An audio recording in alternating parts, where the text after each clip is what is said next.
તો ગાઈઝ આગળના વ્લોગમાં તમે જોયું કે અમારો સ્ટે છે, તો અહીંયા અમે નાસ્તો પાણી કરી અને હવે ફોટોશૂટ કરીએ છીએ. કાકા ને કાકી પોતાનું કરે છે અને આ બે ભાઈ પોતાનું ફોટોશૂટ કરે છે. બેનું ફોટોશૂટ થઈ ગયું તો મને કે હાલ તારો વારો લઈ લે. હવે કાકા ને કાકીનું તો ચાલુ જ છે, હજી કન્ટિન્યુ છે. આ બે ભાઈ મને કહીશ કે હવે હાલ ને ફટાફટ. અહીંયા અમે ડ્રાઈવર ચેન્જ કરી નાખ્યા, તો અહીંયા ડ્રાઈવિંગ મારા હસબન્ડ કરે ને અમે બધા લોકો હસે કે આવડે તો ખરી ને. મારા હસબન્ડજીની ડ્રાઇવિંગ સ્કિલનું ટેસ્ટ થાય છે અહીંયા, અને અમે દ્વારકા પહોંચી ગયા છે. હવે એક્ઝેક્ટ અમે ક્યાં ઊભા છીએ તો ખબર નથી, પણ શાયદ અમે અત્યારે તો ઊભા છે કે અમને ક્યાંય પાર્કિંગ મળી જાય. તો હવે અહીંયા મારું તૈયાર થવાનું ચાલુ થઈ ગયું છે. અમે તૈયાર થઈને બંને નીકળી ગયા છે. અમારા ફેમિલી મેમ્બર્સ બધા આગળ છે.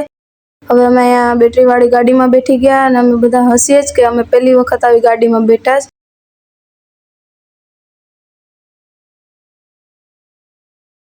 હવે અહીંયા અમે ઉતરી ગયા છે, મંદિરની તરફ જવા માટે પૂગી ગયા છે. આગળ જો તમે તો દ્વારકાધીશની ધજા દેખાય જ છે. સો ફાઇનલી અમે લોકો હવે દ્વારકાધીશની ધજા દર્શન કરતા જાય છે દ્વારકાધીશના દર્શન કરવા માટે. તો હવે અહીંયા ફેમિલી મેમ્બર્સમાં બે મેમ્બર્સ અલગ પડી ગયા છે, જ્યાં કાકા કાકી અને મારા દેર અને મારા હસબન્ડ પણ જાય છે. એ બે હવે વાટ જોવે છે કે આ લોકો આવે પછી નીકળીએ અહીંથી. મારા સાસુ ને સસરા બેન ને પાછળ રહી ગયા છે. હવે લોકો જોઈશ કે હવે આવતા હોય તો હાલતા થઈ જાય.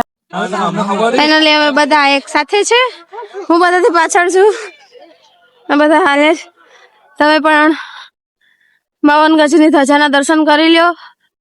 જય દ્વારકાધીશ બધાને. તમને બધું લોકેશન નું બધું બતાવી અને પછી મળીશું પાછા. અમારા લોકોની ઈચ્છા હતી કે અમે 56 સીડી ચડી અને પછી જાય, તો અમે લોકો 56 સીડીના રસ્તા ઉપર નીકળી ગયા છે.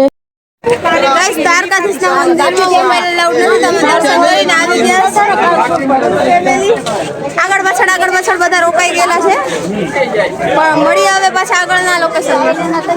આજે અંકલ છે એ દ્વારકાની ફેમસ છાશ વેચે છે, અને જે દ્વારકાધીશની મંદિરની બાજુમાં જ છે. તો અમારા ઘરના બધા જઈને ત્યાં ઊભી ગયા. લોકો બધા છાશ પીવે છે. ઓલા અંકલ ડાયલોગ બોલે છે લોકોનો જે ફેમસ છે ઈ.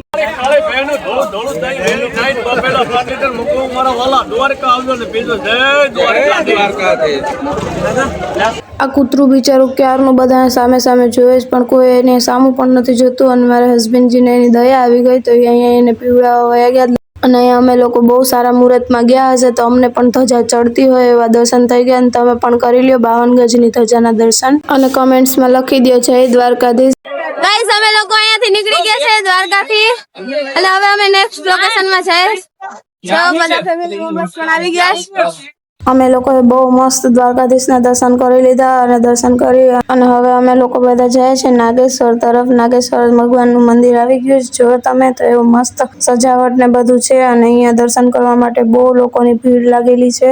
મંદિરનું લુક તમે જો કેટલું મસ્ત છે. અહીંયા અમે બધા સાથે દર્શન કરીએ છીએ, અને હવે તમે લોકો પણ જોઈ લો મંદિરનું લુક, અહીંની સજાવટ કેવું મસ્ત છે. બધું બહુ મસ્ત છે. તમારે પણ ક્યારેક દર્શન કરવાનો મોકો મળે તો તમે પણ જરૂર ને જરૂર જાજો. અહીંયા બહુ મજા આવશે તમને લોકોને. અહીંથી અમે લોકો ધજાના દર્શન કરી અને નીકળી ગયા. આગળ જતા જોયું તો બહુ મોટું શિવજીનું લિંગ હતું. અહીંયા અમે શિવજીના દર્શન કરીએ, શિવજીની ફોટોશૂટ કરી અને પછી હવે નીકળી ગયા આગળ. દર્શન કરતા જતા હતા તે કોટાવાળાની દુકાન દેખાઈ ગઈ. અમે બધા કોટો ખાવાના શોખીન છે, એટલે અમે બધા કોટો ખાવા ઊભી ગયા. હવે તમારે ત્યાં કોટાને શું કહેતા હોય કેજો, જણાવજો કોમેન્ટ્સમાં. અમે જે 3 કોટા ખાવા ગયા હતા એને ચર્ચા વિચારણા થઈ, અને બહુ મસ્ત ચર્ચા વિચારણા થતી હતી. કદાચ જો સોંગ ન હોત ને તો હું તમને પણ સંભળાવત, તો તમને મજા આવત. આજ બધાનું મૂડ બહુ સારું હતું, એટલે બધા ખુશ કેવી રીતના વાતો કરે કઈ ખબર જ નથી. કોણ કઈ રીતના વાત કરવી, કઈ વાત કરવી, હું કેવું હું નહીં, કઈ ખબર નથી. એટલે અમે લોકો અમારા મોઢામાં જે શબ્દ આવે એ બોલતા હતા.